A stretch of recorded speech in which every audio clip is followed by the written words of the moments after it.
Hi, I think this is the latest it's ever been that I've done a video. So I just wanted to comment on Shadow Work 101. The group is up to 40 members and I'm back to posting. I've been sick for like 5 days. So being able to sit down and think on this stuff while I write it all out, not happening. So I'm going to be posting tomorrow on emotions, but whenever I do a post that's a next stage in the masterclass, it then bumps to the featured role. And as I post this stuff all out, it's there's workshops, there's going to be worksheets available, and I have a quiz that I'm writing up here in a second, so you can figure out what your coping style is. But the first part of it is basically teaching you how to do your own shadow work. But to do that, there's a lot of catch up. You need tools because shadow work is grueling. And once you start doing shadow work, you really need to have tools and the things in your arsenal to make sure that you're ready to go, because you're going to burn out if you do not go through a proper system and you basically don't give yourself time to rest. So what we focus on is we just completed basically all the prep work. Tomorrow we'll be doing that because we have emotions to go over. Once we're done with emotions, what's available now is literally part one of the shadow work process. It's everything you need to get started. And then part two, we're going to focus on, okay, now that you have all the players and the information, I'm going to show you what you need to do with your subconscious, specifically on that second level of your memory mind maze.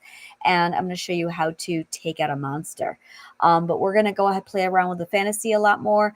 Like I said, what we're doing is really gruesome, really, really grueling, hard work, mental work. And if you don't do it right, if you're not prepared to go in it properly, then you could re-traumatize yourself. We're going to go ahead and talk about what to do in the event that you do re-traumatize yourself, how to recognize the symptoms, and how to avoid things like emotional flooding and trauma dumping.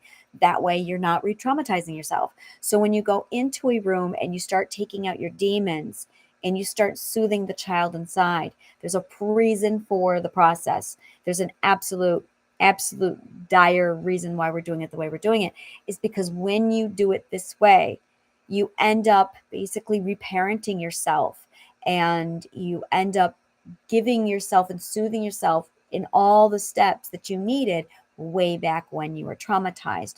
It also validates you. There's a lot more to it. But we're going to go through all of it. That way you know the process. Now, after the actual process is complete, there's going to be a recovery period. And the recovery period following trauma healing is vital to preventing burnout. I'm one of those persons that I'm going to do it all. And I literally kick open like 5 or 6 doors, and I'm exhausted and I'm bleeding and I'm like, I don't care, let's do another door. That's me. And that gets me into a lot of trouble more times than not. And that's yeah, when they say don't cut yourself cold turkey on something, I'm there doing cold turkey all the way. So it's absolutely dire, that but you're also going to be looking at relapse. If like the more you do something like that, the higher your risk of relapse. So it's really, really important that you do take the time out to stop, to pause. So what's going to happen is after we do shadow work, it's going to be okay, immediately you're going to do like ER, self-care, repair.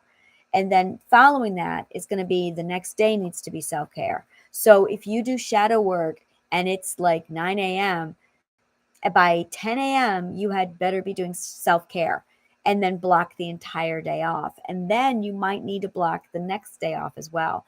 Your self-care day is going to also blend into a kind of adaptation stage where it's basically a period where you rest and just get used to the new changes, the new vibes, and the new perspectives. Without that, you don't stabilize. So it's more like you climb and then you get to this hill and then you tend to your wounds. That's the self care. And then you rest and you enjoy the view. And then you do it again. You do a little bit more shadow work. You're going to have to stop. You're going to have to tend to your wounds, soothe yourself, make sure you eat a healthy meal, make sure you take a shower, make sure you really put time in for your body. And then after that, you're going to enjoy the view. and you're going to get used to that view. Really take it in, because you need to memorize what feeling healthy feels like. Because when you rush through that process, you don't learn how to live calmly. And that's really part of what we're doing here, is you're also teaching yourself how to not function with Jerry screaming and the alarm system going off. Everything needs to turn down and shut off. So it's twofold. It's the shadow work and digging out the trauma, but it's also teaching yourself how to get used to this calmer way of living. And as you do this shadow work, it's very systematic. It's beautiful how this works together. So as, like, let's say your alert system is up here. So as you heal, you're gonna, like, it's gonna calm down, and it's gonna calm down, and it's gonna be gradual, which is fantastic. Because if you were to go from here to here, you would, this would not be okay. That this would absolutely send your system and Jerry into absolute panic mode, because you don't know how to live calm. So it's really important that you do the shadow work, and then you do the self-care, and then you really take in the new view. Take 2 to 3 days just absorbing the new perspective, and then do your next bit of shadow work, and it's going to bring your alert down even more so. So over time, you will gradually learn how to live at a calmer level until you can adjust to this level. And then when you're here, that's when you get to really open up and explore new perspectives. And that's really, this is the end of your healing journey. When you really, there is an end, there is an end. It is ongoing, but at this point, it's all maintenance. Once you've done all the shadow work, where you've completely pulled out all the traumas, then what you're going to be doing is learning how to, well, that's when you start to thrive.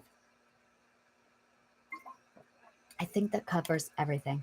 So that's the outline. I'm going to go ahead and put together like a small outline also, so you can see the learning arch, or the learning bullet points and milestones of what's coming. That is huge with understanding how learning works. So I'm going to talk to you tomorrow, and thank you so much for joining me. Have a great night, and may the kindness of words always find you.